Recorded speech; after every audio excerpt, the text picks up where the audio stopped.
Japan से मध्य प्रदेश का संबंध बने, खास करके हमारे सभी सेक्टर में माइनिंग का, एनर्जी का, एमएसएमई, हेवी इंडस्ट्री, अलग अलग क्षेत्रों में यूनिवर्सिटियों से, हेल्थ से, सभी डिपार्टमेंट में जापान उन्नत टेक्नोलॉजी के लिए बहुत अलग प्रकार से जाना जाता है। और जब वो तीसरी आर्थिक महाशक्ति के रूप में अपनी एक पहचान बनाता है तो भविष्य की दृष्टि से मध्य प्रदेश के साथ भारत के संबंधों के आधार पर माननीय मोदी जी के मार्गदर्शन में मध्य प्रदेश भी आगे बढ़े। इसलिए ग्लोबल समिट जब हम करने वाले हैं 24-25 फरवरी को, तो हमने 4 दिन का दौरा जापान बनाया। और मुझे इस बात की प्रसन्नता है कि पैनासोनिक से लगाकर ब्रिजस्टोन तक सभी सेक्टर की समान रूप से बहुत सारी कंपनियों ने अपना इंटरेस्ट दिखाया है।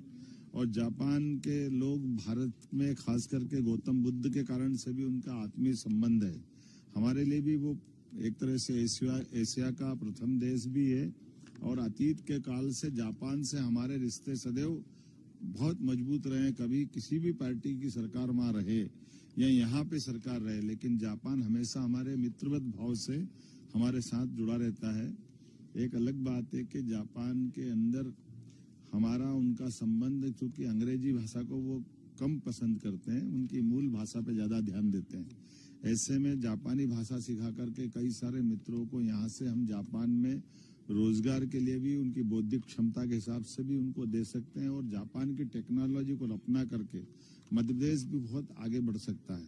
इसी भाव के आधार पर हमने 4 दिन का दौरा अलग अलग सेक्टर को लेकर मनाया था। रेडीमेड गारमेंट्स लगा करके कई रोजगार परक बहुत सारे कारखानों में बड़ी निवेश की संभावना लेकर के हमारा ये दौरा सफल रहा। यद्यपि मैंने तो माना था कि केवल निमंत्रण के भाव से जाएंगे, लेकिन जिस प्रकार से वहाँ की अलग अलग कंपनियों ने अपनी रुचि दिखाई है, उसके बहुत अच्छे सकारात्मक रिजल्ट यहाँ मिलेंगे। एक और जानकारी देना चाहूंगा, माननीय प्रधानमंत्री जी के कारण से हमारे कई राज्यों ने भी जापान की तरफ मुंह घुमा करके संबंध बनाना प्रारंभ किया है। माननीय नरेंद्र मोदी जी ने अपने मुख्यमंत्री काल में इस बात की शुरुआत की थी। और जिस प्रकार से कल माननीय मोदी जी ने अपना बजट भारत सरकार के नाते से लागू किया है, इस बजट के परिप्रेक्ष्य में मध्य प्रदेश जापान के साथ भी निवेश बढ़ाएगा, अपने राज्य के अंदर भी बड़े पैमाने पर औद्योगिक गतिविधियों को बढ़ाने के लिए सक्षम रहेंगे। मेरी अपनी ओर से इस जापान के साथ, उसके पहले यूके और जर्मनी के साथ हमारी यात्रा हुई थी।